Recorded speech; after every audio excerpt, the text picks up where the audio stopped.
Star speaker, Chris Barton. Entrepreneur, speaker, and founder of one of the world's most popular apps, Shazam.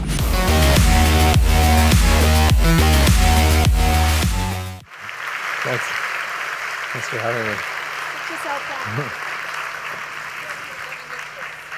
Oh, thank you. So people say, predict the future, and they say, you're crazy, Kasia, that cannot exist. Listen to this. This is a man who managed to work out our needs before Wi-Fi was everywhere. Can you believe that? Before Wi-Fi was a necessity, when it was still a luxury, Chris knew the direction of travel. Before things like mobile phones became just a simple extension of who we are, Chris already saw which way the environment was going. When it comes to the music identification application Shazam, everybody, Chris, that I have spoken to and told them that I'm going to be talking to you has been so super excited. Hands up who uses Shazam. All right. Okay, so you've got three potential new users. Well, Chris, we'll find them later. Don't you worry, I can see you. Shazam is just so much fun. It's so lovely, and it came about through a collaboration between you and your friends. Tell us a little bit about it. Yeah, so we actually, in the summer of 1999, we decided that two of us were doing our MBA of the four original co-founders, and we decided, wouldn't it be great to start a company? That's what we want to do when we finish our MBA graduate degree, is to start a company. And we would actually meet up at cafes and just spend the afternoon with a big white sheet of paper and a pen, just writing down ideas of anything we could think of. Tons and tons of really terrible ideas. So we were just trying to, come up with these ideas and bouncing them off of each other and then shooting them down. And I remember one of the ideas that was getting close to being a finale was selling contact lenses on the internet, which actually would have been probably a successful business, but it would have been really boring. So these friends, you're a group of mates. You're just, catching up with each other. What do they look like? Let's have a look at them, because I know we've got a photo of them. They look like kind of regular guys. Actually, they're not too geeky. Are you still friends? We're all still friends. Can anyone guess here where this photo was taken, by the way? I thought maybe someone would recognize it. It's the Taj Mahal in the background right there in India. Yeah. But and the one on the right, it was just getting married. So that's Dheeraj from India, Philippe on the left from Belgium, and then Avery, the genius, with 4 degrees from Stanford that invented. 4 degrees. Wow, that's just bonkers. But you're chatting. What kind of made you feel that something to identify music then, rather than selling contact lenses? What ended up pushing you in that direction? I think it was at the time. So if you look in that year, I believe there were about 60% of Americans had mobile phones, and just a couple years before that, it would have been 40% and 30%. So just astronomical growth of the adoption of the mobile phone was taking place, and of course, it very rapidly went to 100%. And I think as we went through the brainstorming exercises of different businesses we could start, we thought, gosh, wouldn't it be great to do something with these mobile phones? Because at that time, all you could do was make phone calls and send text messages to people, and there was nothing else you could do on a mobile phone. And we thought, there's got to be something else, because just think of all these people are walking around with mobile phones. What can we give them that would just be a compelling thing? So that was one core ingredient to the idea. And then the second one is the obvious one, and people always say, how do you come up with this idea? But I always like to say that's actually an obvious idea of what's that song? Many people wanted to know what's that song, and in fact, there were even companies that had tried to solve that ahead of us. So it was all about the way that we solved it was the unique thing. That kind of, even in the UK years ago, there was a program called Name That Tune. So there's definitely something there that you hear something and you think, oh, that's really bugging me. I want to know what it is. But you must, back in the good old days, before mobile phones can do all the incredible stuff that they can, you used to write songs down. So you'd hear something and you'd get a traditional piece of paper out with a pen and you'd write it down. Let's have a look at your playlist, because this is extraordinary. If you want to know about what somebody is really into, look at their favorite songs. So this is one of Chris's original playlists, written down, not on a mobile, but with a piece of paper. This is pre-Shazam. This is the reason that we needed Shazam, because this is what I would do in my life. I would come across songs at different places, and I'd have to run around asking people, what's this song? Because I really love it, and I want to add it to my list. Of course, these lists would actually become something that the younger generations today don't even recognize this word, but it's called mixtape. You might remember the mixtapes, a cassette tape where you put all the songs that you liked all on one tape, now known as a Spotify playlist. It's amazing how, I remember I used to have this double cassette recorder, and you'd wait for your favorite song on the radio and you'd click it down, and then you'd press the, it was ridiculous. But so you must have, we're in the Romanian National Opera House, which I think is rather apt, actually. You must have a love of music, quite eclectic, a lot of guitar-based rock going on there with the Pixies and stuff like that. But you must enjoy music. There must be something that you love about it. Yeah, I mean, I think I found that I loved music, but my ratio of loving music to knowing anything about it was very high. So I definitely loved it, and I was very moved by certain songs. In fact, I even have a playlist today that I call emotional playlist, because I just love those songs that are just so beautiful that you just feel emotions. And I like to go running to those songs, actually, if then you feel like you're almost floating. So I loved music, but I really was one of those people that didn't know all the cool bands. I just didn't stay up to date with it. And so this is really a tool that I needed for myself. To get you, I know what you mean, because you've got those people that just know everything about every single band when the record was played, and I'm like you, I'm not there. But when it comes to, so you're in a place, you hear a song, and it just sounds so logical now, isn't it? You whip out your phone, you get Shazam up, and Bob's your uncle, you know what the song is. Back then, the technology didn't exist, which is why I'm thinking that you're just such a visionary person that you knew. It wasn't that easy, was it? How did it all start? Yeah, so we had the idea, and actually, so at that time, the original idea was to implement this in a relatively simple way, which would be to essentially build a piece of software that radio stations would use to monitor their playlists. And then we thought, well, if we build this software and then we provide it to all the radio stations, then they'll be able to track what songs they're playing for the purposes of reporting and royalties and so on. And then we'll have a real-time feed as to what's going on in all these radio stations. And then we'll be able to provide a service that says, find out what that song is that you're hearing, of course, if it's on the radio. And then at that time, I was taking a class at London Business School, and it was called Strategic Innovation. And one of the things they really encouraged us to do was to just think outside the box. Just constantly look at your ideas and question it from every angle. And so I remember thinking, well, if we built this business and we had all this software and all these radio stations, only we would know what's playing on all these radio stations, and it'd be a very great, amazing product. And then I thought, what could someone do that could just leapfrog us, that would just make us irrelevant? And then that was the point where I thought, oh, wow, what if you could identify the song? You didn't even need to know what was playing on the radio. You actually just identified the song through the air, just through the sound. And so that was because clearly if someone could do that, then it's irrelevant that you know what's playing on the radio. But there are also many benefits to that approach, because now you're not only not limited to radio play, you can work in cafes, clubs, movie theaters, shopping malls, and so on, anywhere where you don't hear radio. But also the user experience has less friction, because a radio only, you'd have to go in and type a radio station, it would tell you what song, and there were actually companies doing that, by the way. They're all defunct today.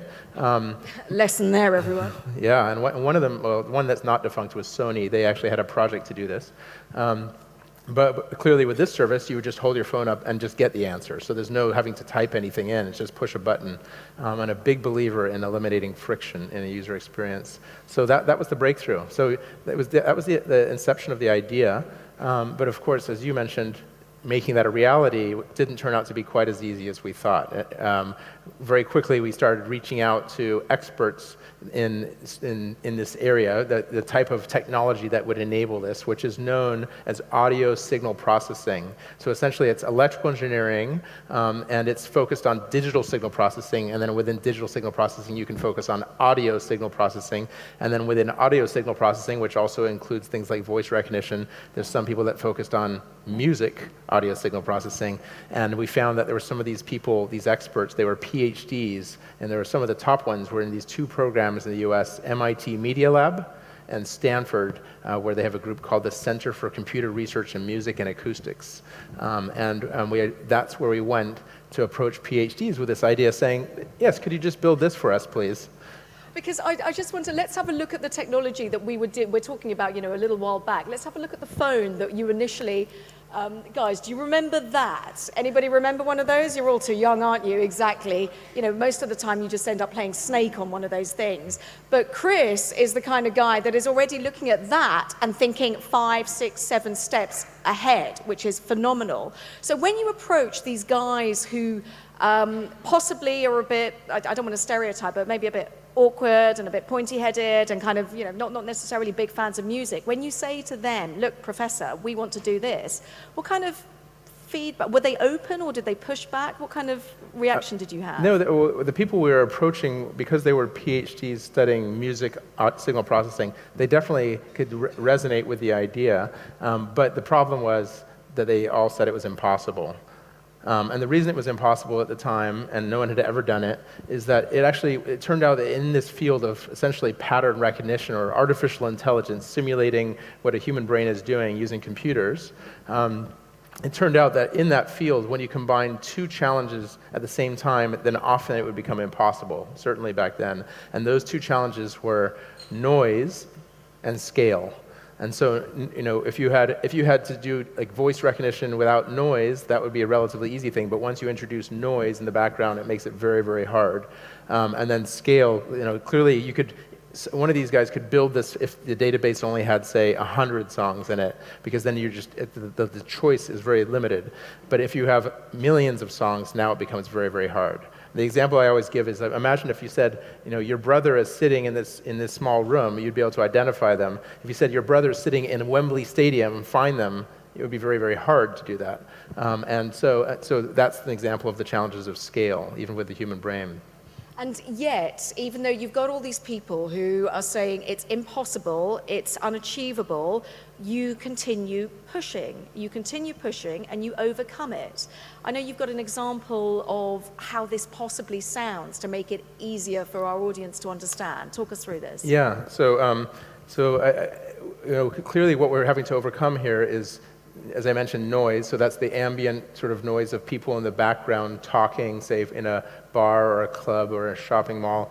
But also there's other technical challenges we had to overcome, because as you can see, we're using a pretty archaic phone. So the way this service worked is you would actually dial a phone number, initiate a phone call, a 4-digit phone number, hold your phone in the air for 15 seconds, and it was an interactive voice response system that would answer the phone, and it would say, hold your phone in the air.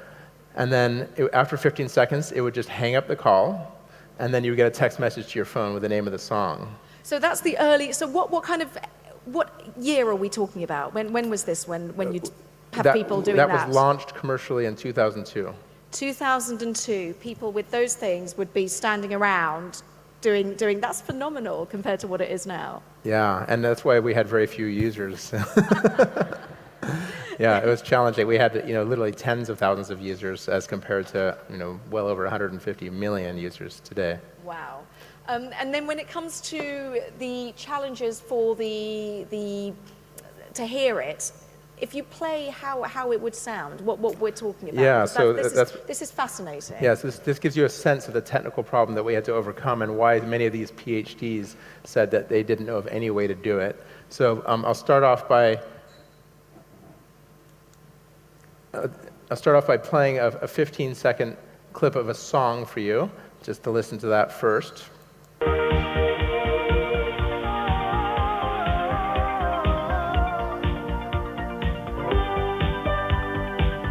wonder who can guess this one. Tell us later.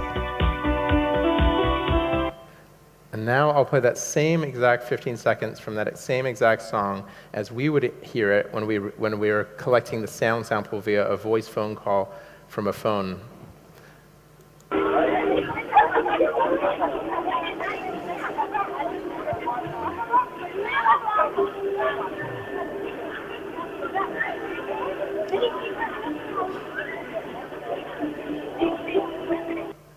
You can't hear it. Barely, just barely, yeah.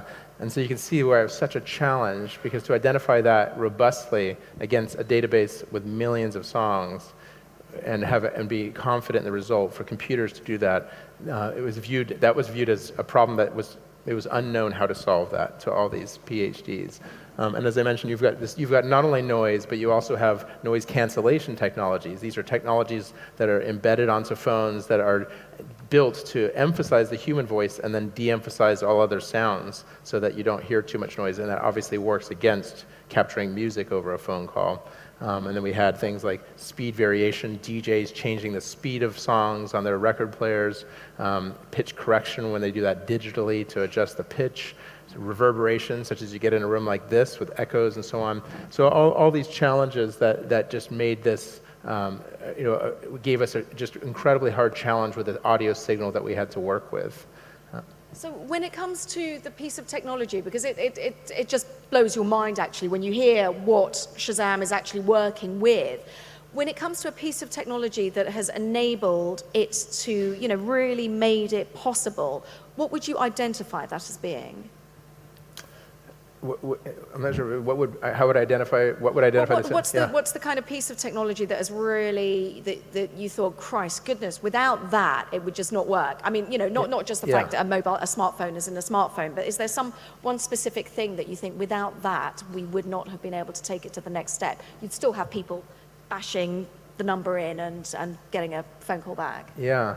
Well, I mean, definitely the thing that brought Shazam to scale. So there were really two big accomplishments with Shazam. There's one is making it technically work, and that we were able to do with those old phones. And that all came down to the invention of the algorithm that we came up with. Finally, one day, my co-founder Avery, working with a professor actually at Stanford, cracked the code and came up with an invention essentially to identify songs against these noisy environments and all these challenges. And it was a very complicated approach. It was actually a three-dimensional graph, graphing time, frequency, and spectral peaks, which are energy peaks in sound. Believe it or not, it wasn't even directed at music. It's actually a sound recognition technology. So you could do this with any recorded sound. You could take the recordings from television commercials, and you could identify those with a phone just as easily as you could a song, because that was the most robust way to approach this problem. So that was one core. But once we had that invented, that allowed us to build a commercial service. But then the second thing is, again, with these old phones, getting people to adopt this new behavior of dialing a phone number to identify a song and making them aware of that turned out to be phenomenally difficult. And so we had very few users. So the second big thing actually came 6 years after our launch, which was the App Store on the iPhone. Just going back to that moment when you realized that the algorithm, you've got it there, you've got this triangle, and I'm not even going to pretend to understand it, but what did you guys do when you realized that this is it, this is the eureka, the music moment? What did you do? Yeah, so we filed a patent, of course, on our idea, because it's the first thing. Immediately, lawyers, of course, first thing. Immediately, yeah. And then we actually essentially had something that we could go out, because up to that point we were working with no cash, no investment at all. It was just the four of us. Our only expenses were making phone calls to each other and a piece of software that we bought called MATLAB that allowed us to run the algorithms and test out algorithm concepts. But now that we had actually something real, there's something that we could demonstrate, we went out to raise money from angel investors, and we raised several $100,000 at the time from angel investors, and we would pitch, we'd come with a demo of this service using a computer. We would show the samples that we had collected in pubs, and then we'd run it against our small database and show how it robustly identified the correct song. And we showed it, and we ended up approaching actually some quite well-known people that we didn't know, like Sir Colin Southgate, who is the chairman of EMI Music record label based in London, and John Preston, who is the chairman of BMG. These are two of the major record labels. Peter Cochrane, who was at the time the CTO of British Telecom. So we went to these people and we basically got them to invest their personal money. And we thought if we can get them to invest, then that sort of gives us credibility. It sort of says, there's something really here. And then it was from that point we then went to the venture capitalists to raise the $7.5 million that we needed to build this to launch. $7.5 million, these guys convinced. How do you then explain when you go to these possible investors? Did people just think you're crazy? Did they understand? I guess EMI, they love music. They understand that there is that moment when you're sitting there and you just want to know what that song is. But did people just think you are bonkers? This is crazy. There's no need for this. Get out of my office. Did you get a lot of rejection? Yeah, a lot of rejection.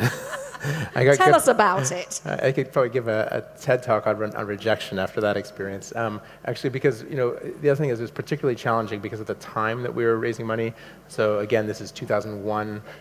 The whole the dot-com bubble had popped, and the stock market was down orders of magnitude from its peak, and the venture capitalists were basically fighting fires for their portfolio companies and just trying to keep them alive, and then they were terrified of investing in anything new. So we actually ended up pitching, so whereas a typical startup today that's successful in raising venture capital, they might pitch to say 5 or 10 venture capitalists. We pitched to 110 venture capitalists and before we got someone to invest. And so yeah, it was very challenging. There's one story I tell about one venture capitalist where we showed him the demo, we showed him the concept, and his quote was, "I don't see why anyone would ever use this."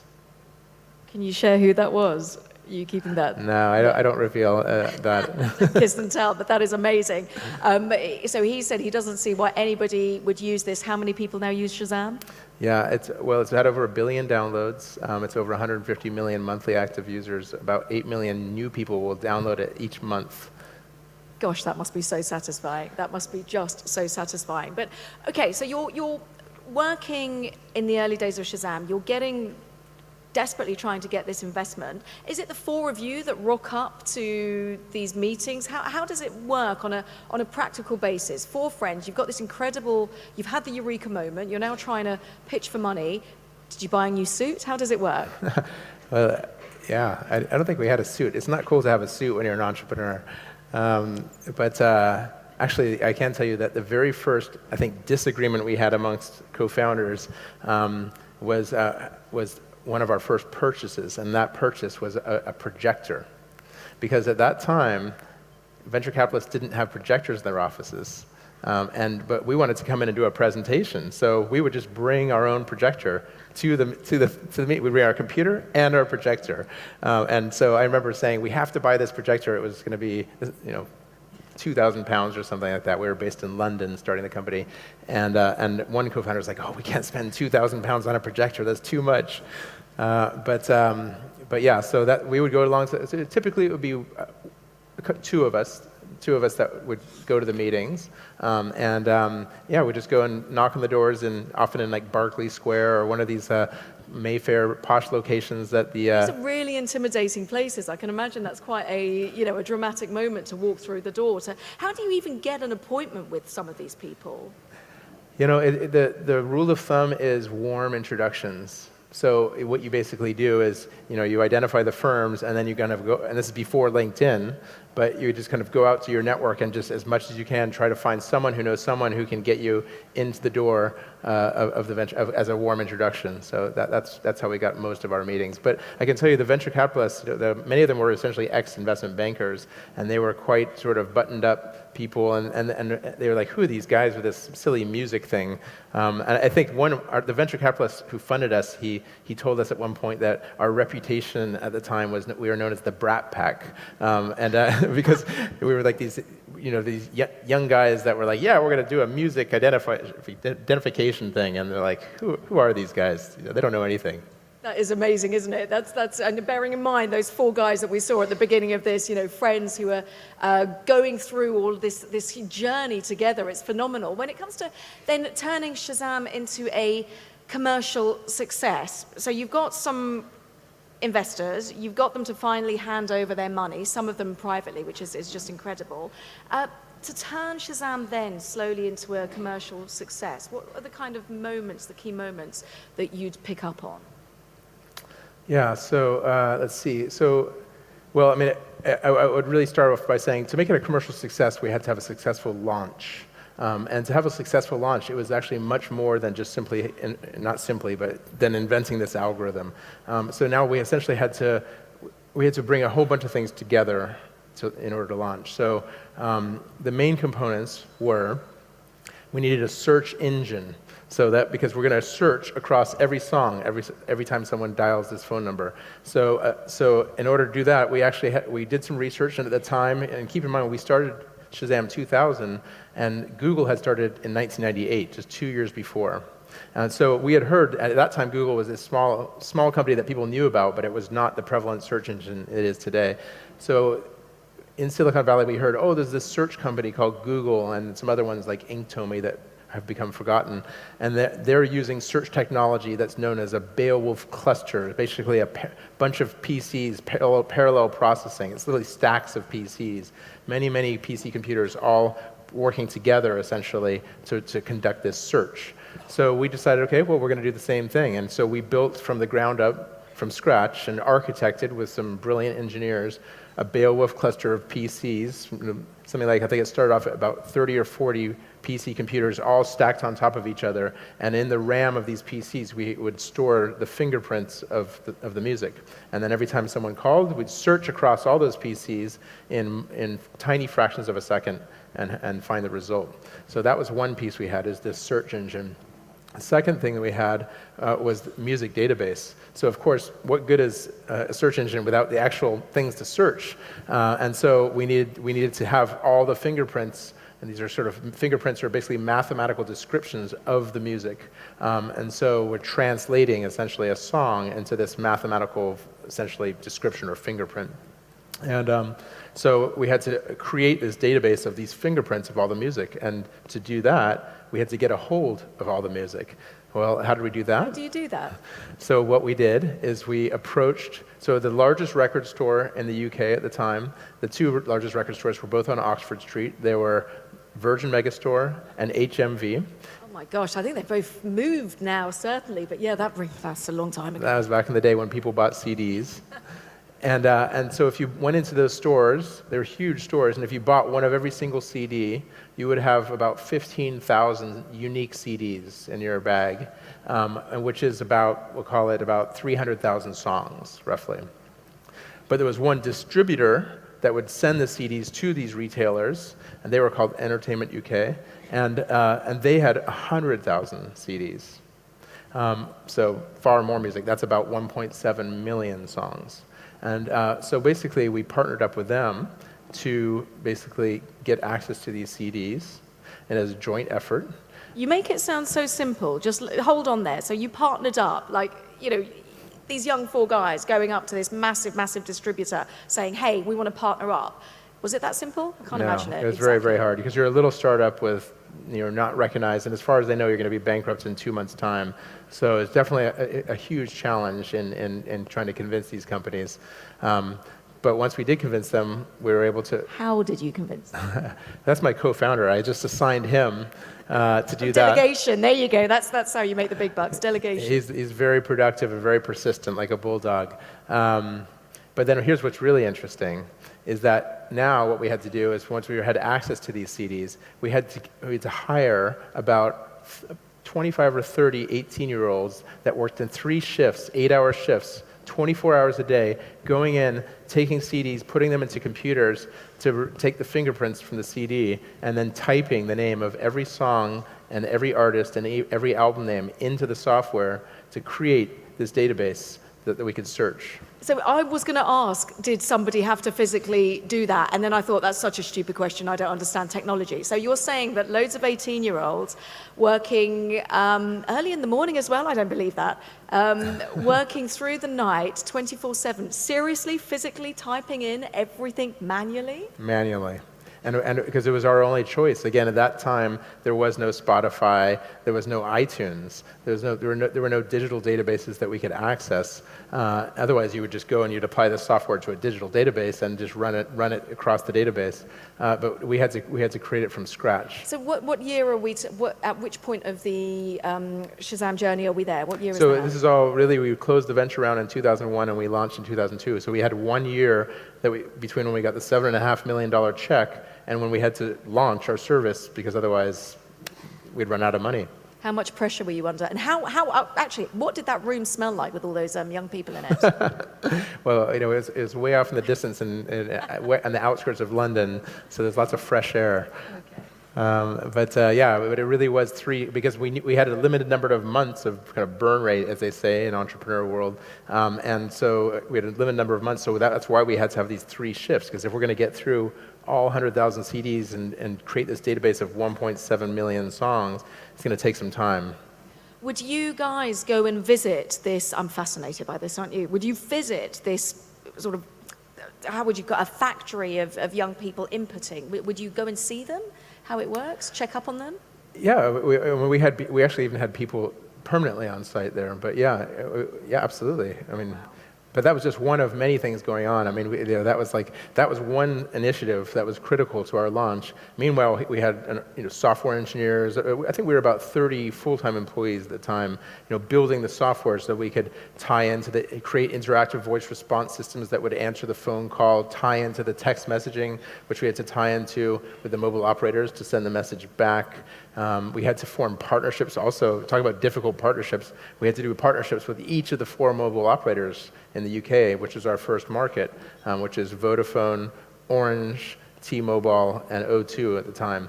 And those were the 4 major mobile operators. We had to partner with all those guys and convince them to kind of create this special phone number that would be a single number across all 4 mobile operators that would always work. How open were they to you when you were discussing that?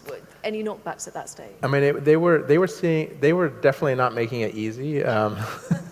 We would just keep ringing up and knocking on the door, but they, it became, they wouldn't even return the phone calls many times. And then they would ask, sometimes they would ask because they're powerful companies, so they would say, well, we require exclusivity, because they think, well, if you want to deal with Vodafone, or whoever it is, Orange, you have to give exclusivity. Well, that exclusivity was a nightmare for us because we wanted everyone with a mobile phone to be able to do this, not just everyone, the 25% of people that are on Vodafone. So I would quite cheekily say, yeah, you can be the exclusive mobile operator that doesn't have music recognition. Hang on. Yeah, because basically, in other words, no, we're not giving exclusivity. We're going to be on all 4 mobile operators. But if we don't do something, you're going to be the silly one that's left out. And then the headlines of the news. This is our dream as the entrepreneur. The headline's going to read, "Everyone in the UK can identify songs except for people on Vodafone or Orange or whatever." So.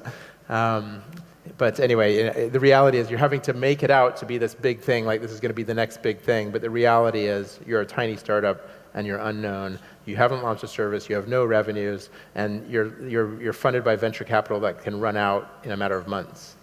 At that point, with hindsight and seeing where you are now, and let's face it, you're very successful, very wealthy, doing very well, but at that point, is there something that you would have told your younger self? Do it this way, don't do it that way, gosh, that was stupid, that was great?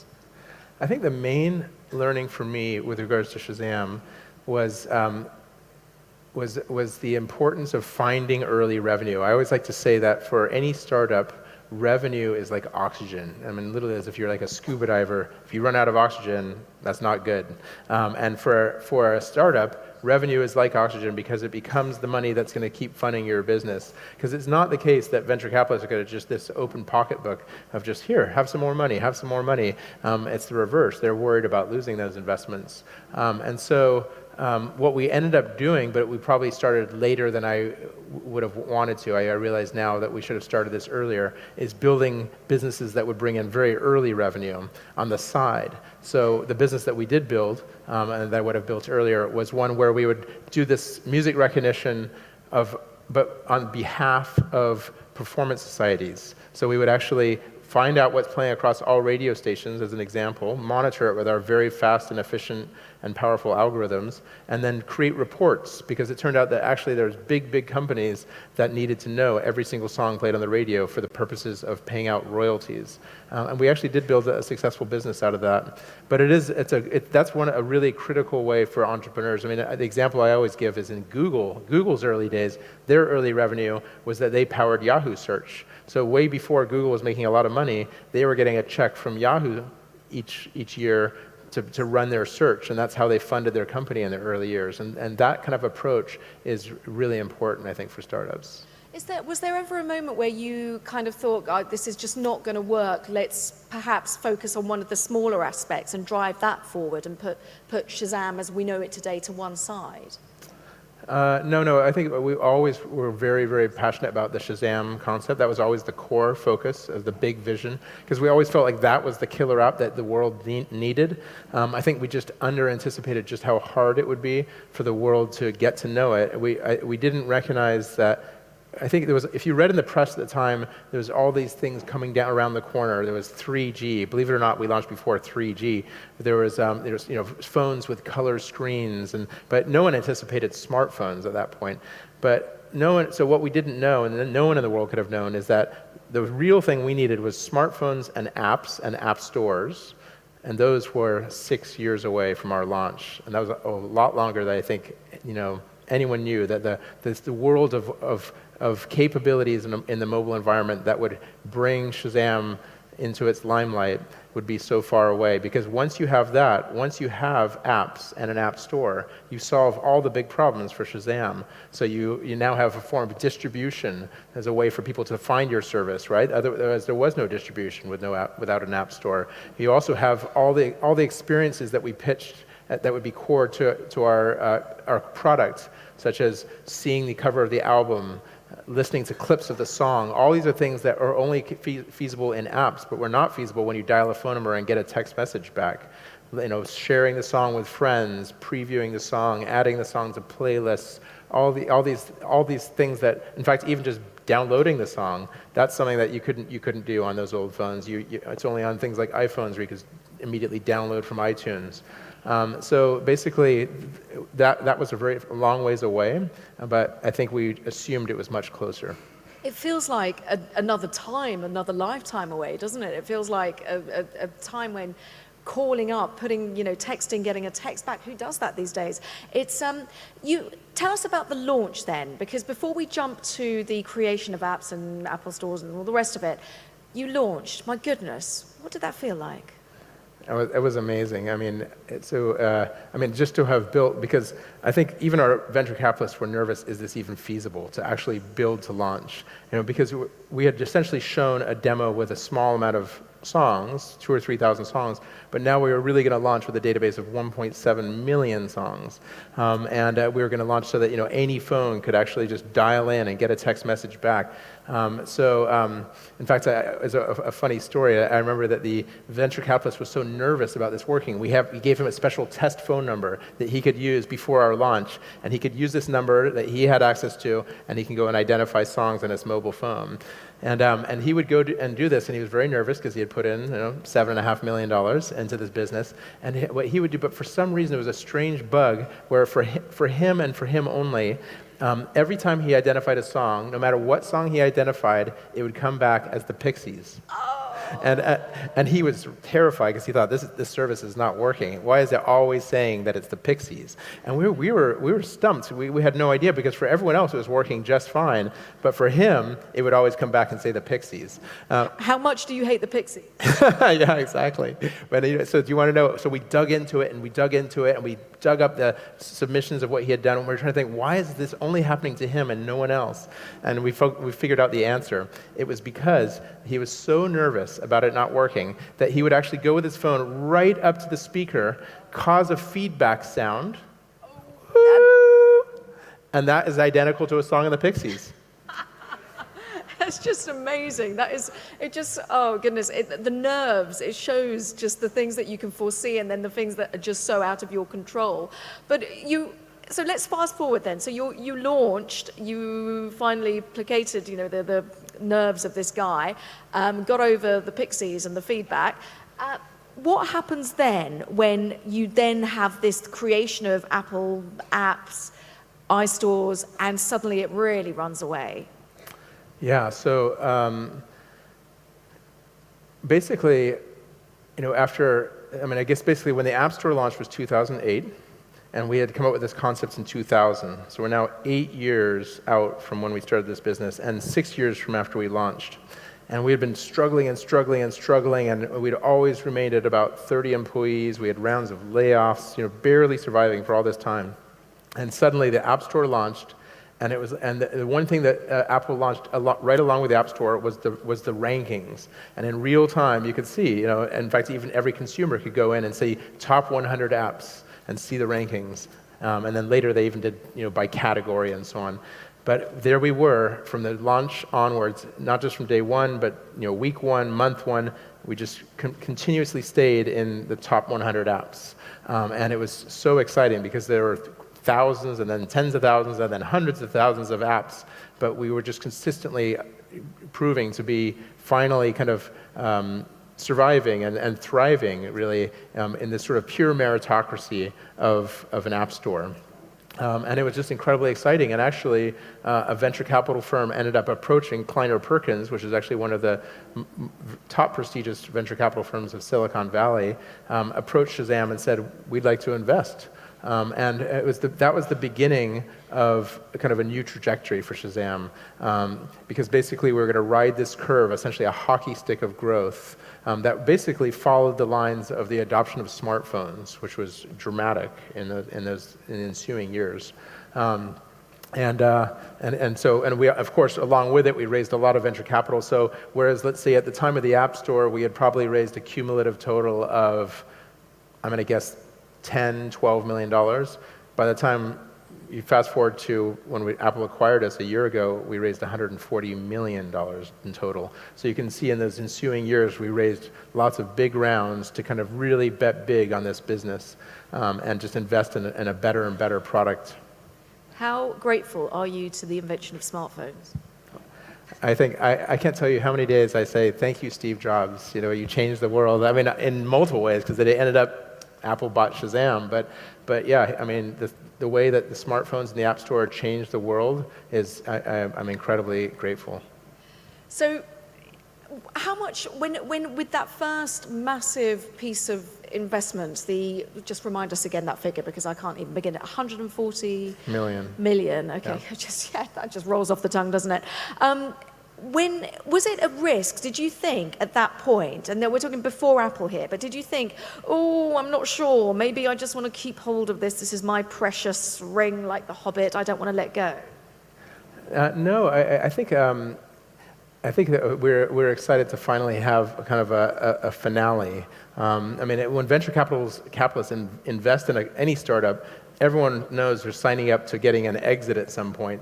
An exit usually sometimes means an IPO, but the vast majority of the time it means an acquisition or maybe just bankruptcy. Maybe you don't get an exit at all.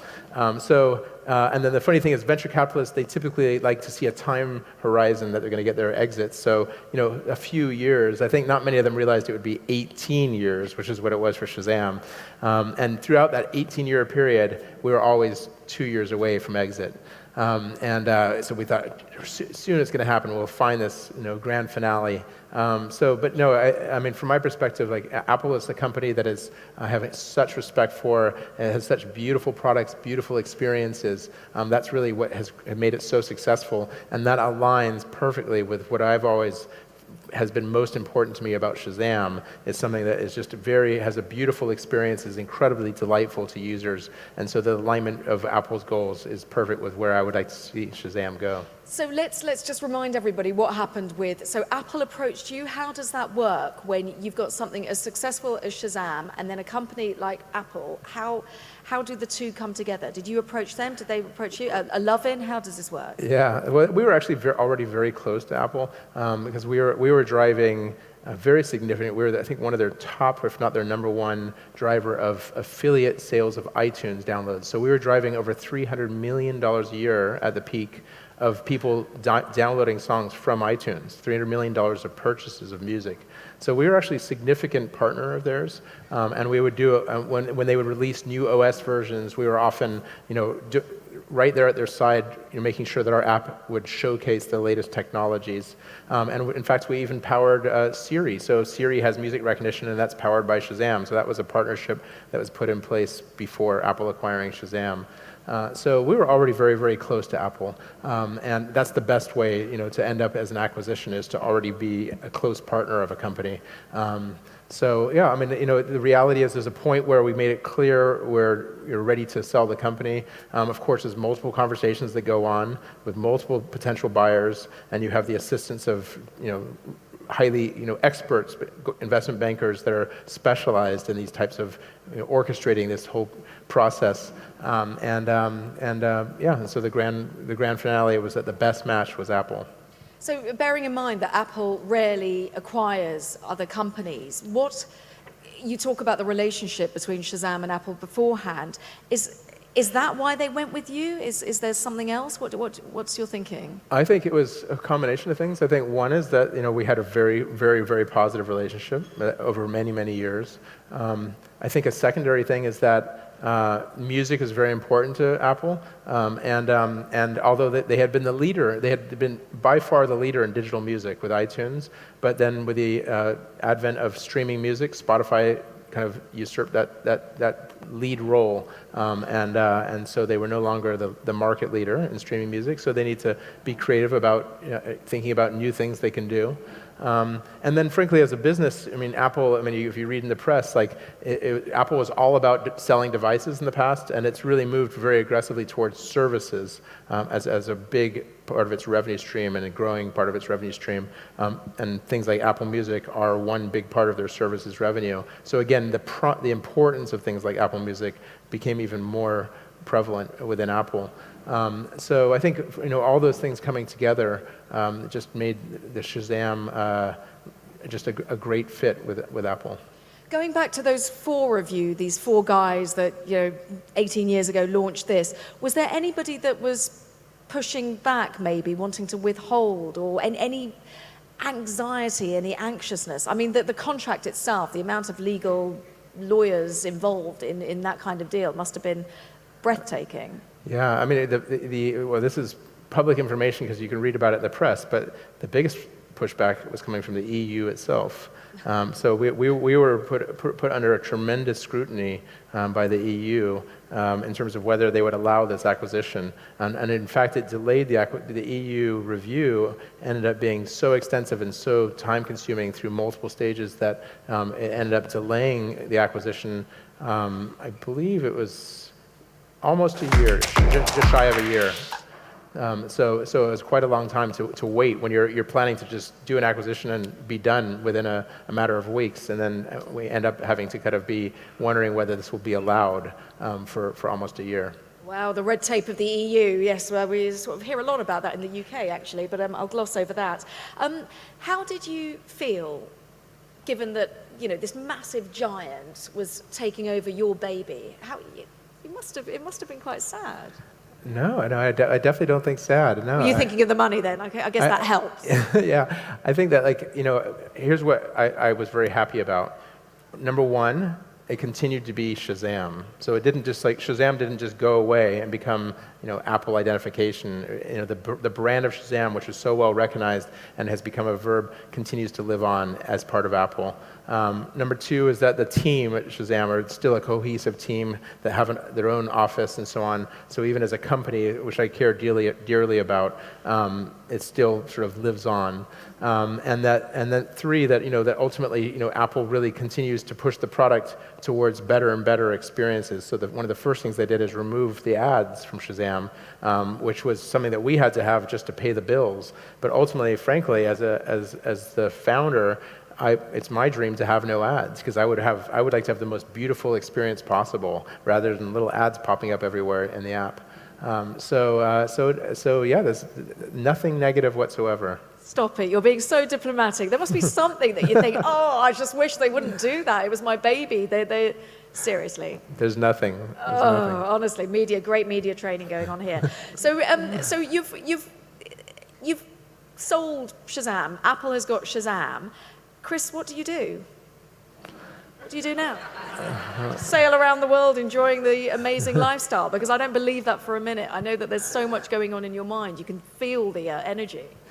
Yeah, I mean, I can tell you that I could not stop obsessing with Shazam for all that time. That's more like it. And I was I would put time in, sort of all my spare time, weekends, evenings.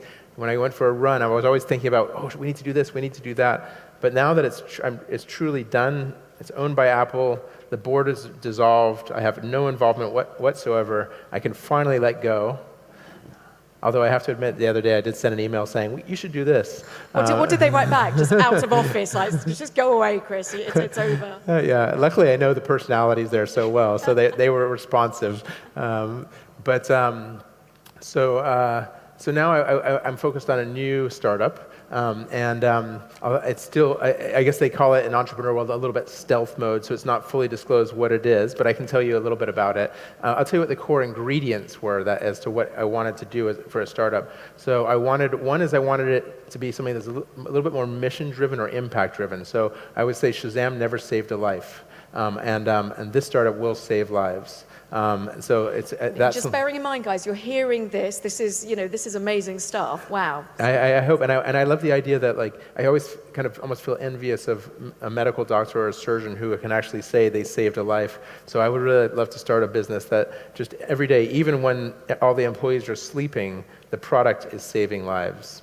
So that's one ingredient. The second one is that I wanted to do something a little bit smaller, not a big thing that's going to become a huge business and be worth $1 billion or even $100 million, just something a little bit smaller. And so it's not focusing on being tremendous value creation or making a lot of money.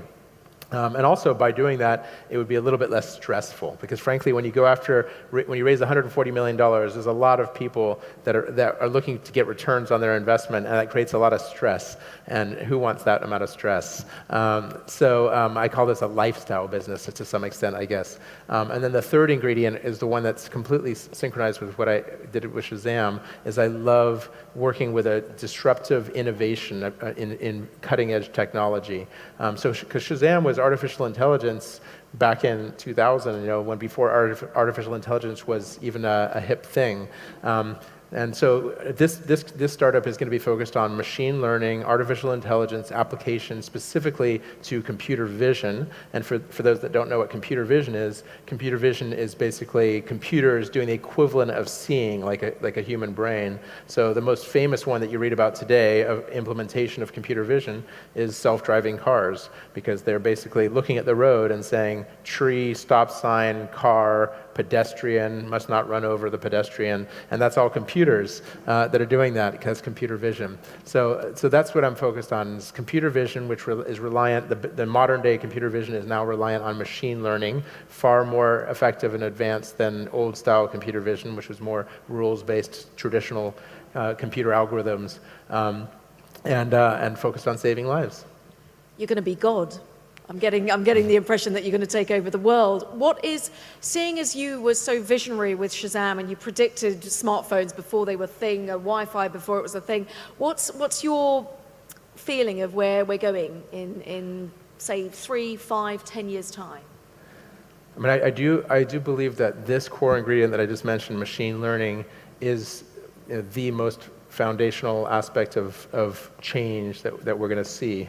And the best way to think about it is if you think about all the things that computers do in your life, and obviously computers touch our lives in so many places, from cars to planes to interactions in stores, obviously with your phone, so planning your life, calendaring, everything. It's all powered by computers. But if you think about it, it's not done in the most perfect way possible. And really, with the advent of machine learning, you can really take all these solutions that computers are implementing to the next level. And to a great extent, in many situations, computers really will do things as well as an expert human being could do, thanks to machine learning. And that is going to dramatically change so many aspects of our lives. And it's going to allow us to realize a completely new experience as to what's enabled by all these computers. I'm excited about all the different things that they're going to come our way. But everything from better medicine, better daily commutes, and so on, all being solved as if an expert human, but it's actually a computer, is in real time constantly solving that problem in the most optimal way possible. So how do humans then fit into this? What's our role going to be? Because obviously, jobs change so much. We're no longer down coal mines. It's farming's changed so much. What do you predict for humans? And is this for me, artificial intelligence is just tangible, it's unfathomable. I can't imagine using it on a day-to-day basis. Will it be accessible to everybody, or is it just going to be the elite that benefits? Oh, absolutely, everybody. It already is accessible to everybody. I mean, when you conduct a Google search, and when you ask Siri or Google something, you're already using artificial intelligence. So it's already being implemented and made available to everyone.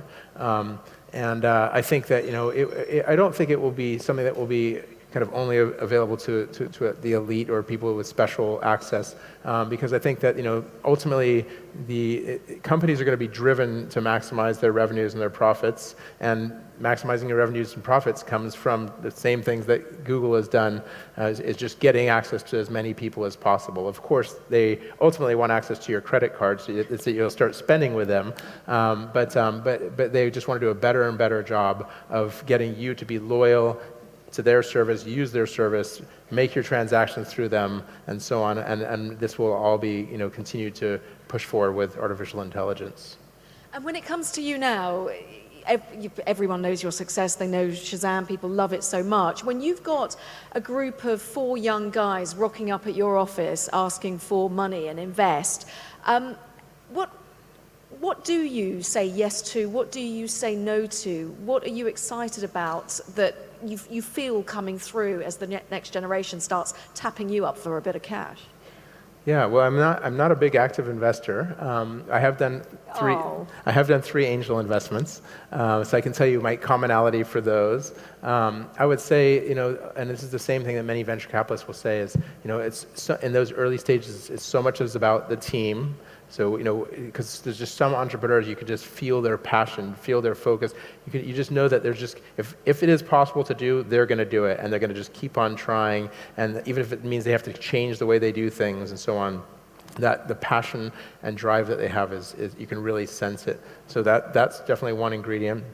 The second is the idea, is, what are they doing? Are they doing something that is really, a significant opportunity where is real kind of, is inadequate as of today? So for example, actually the 3 investments I did, one is basically saying, currently today, medical doctors detect what's going on with your heart by just listening to sounds. And that's actually very archaic. So this company it was introduced to me as being Shazam for heartbeats, but they're going to basically use they are using machine learning, artificial intelligence to listen to the sounds of the heart and basically help give the doctor far more information and be able to detect problems that your heart might indicate that a human being may not even detect. So that's one. The second is, believe it or not, it's used car sales, which is I don't know if you've ever bought a used car, but it's the most inefficient experience ever, and especially if you buy it from another individual human being. So that's what this is person-to-person used car sales, and making that into an amazing experience. Big market and very, very poorly architected as of today. And the third one is in actually international student loans in the U.S. When an international student is studying, it's actually very hard for them to get a loan for their student loans because they need a U.S. co-signer and so on. So this company is basically providing services to give loans directly to only the international students. So yeah, in all three of those cases, it came down to just really driven, focused, passionate entrepreneurs solving something that I felt like, yeah, I can really see that as a significant problem, and that creates an opportunity if it's done well. And when it comes to, because we don't have that much time, but when it comes to looking at the future, and if you've got an entrepreneur or anybody here that has a vision and wants to take it forward, apart from ensuring that they've got a great team and they work together well, what's that kind of one piece of advice that you just really wish that you would have known 18 years ago that would have made your life so much more difficult, easy, less difficult? Less difficult. What would be the one piece of advice that I wish I knew as an entrepreneur? I think the single biggest piece of advice is the one that I am very, very focused on actually today as I do my startup, which is that it's easy as an entrepreneur to just think, okay, I'm going to build this, so I just need a bunch of money so I can build it, and then it's all going to be great. But what you don't realize is that getting the money is actually kind of your enemy, because each time you take money, you're raising the bar. You're raising the bar because that money all wants to get an exit for even more money. And so you can, as a young entrepreneur, I kind of thought, oh, I'm going to raise all this money and then the problem will be solved. But now, like in the case of Shazam, $140 million raised, you have to sell for significantly more than $140 million for this to be a success. The thing that I would recommend to myself is think about how you can always be obsessed with how can you do things with the least amount of money possible. What can you be doing that would just minimize how much money you're going to need, and just constantly question that from all angles. What risk can you de-risk? What problems can you solve? How can you outsource things? How can you virtualize things? Just always be obsessed of what can you be doing that would require less money? Because if you can get to that success outcome and your total money raised was only $5 million or $8 million or $12 million, that's way better than getting there and having raised 50, 70, $100 million. Would you do it all again, given the amount of stress, given the success, given the sleepless nights? Okay, the cash helps, but would you do it all again? It must have taken a massive toll on you. Yeah, I definitely have no regrets. I would definitely do it again. It was, as a life experience, it's been amazing, working with incredible friends as co-founders, working with all the early employees who have so much passion, and being part of this fun ride of just kind of creating things and changing the world in your own small way. To me, it's almost like getting a backpack and going backpacking around the world. It's just a life adventure, and the experiences are completely unique, and I would definitely do it again. How often do you see the guys? How often do you see those four Shazam pioneers? The four of you. Do you meet up, or are you all just too busy? Yeah, we do actually. One of them lives in San Francisco, so I see him regularly as a friend. One lives in London, so I see him whenever I go to London. I usually stay at his house, and one of them lives in Silicon Valley, and we catch up, at least every few months. So yeah, it's definitely lifelong friends that we made with each other. It feels like, given all the experiences, the stress, but also the success, you'd have to be so, so close. Thank you so much for speaking to us very honestly, very passionately, and for telling us your story, and also for, I hope, inspiring everybody here in this audience about what it is to be so successful, but also to have that vision and take it from a little baby. I know that when we were discussing earlier on, you were talking about seeing your little child go from being a little child, grow, and then off to college. 18 years from idea to Apple's purchase. Yeah, so really just like going to college. But you've got the socks. I just want to point out, Chris is wearing Shazam branded socks. And that is absolute dedication. Ladies and gentlemen, a big round of applause for Chris Barton. Thank you. Okay. Thank you so much. Thank you. Thank you.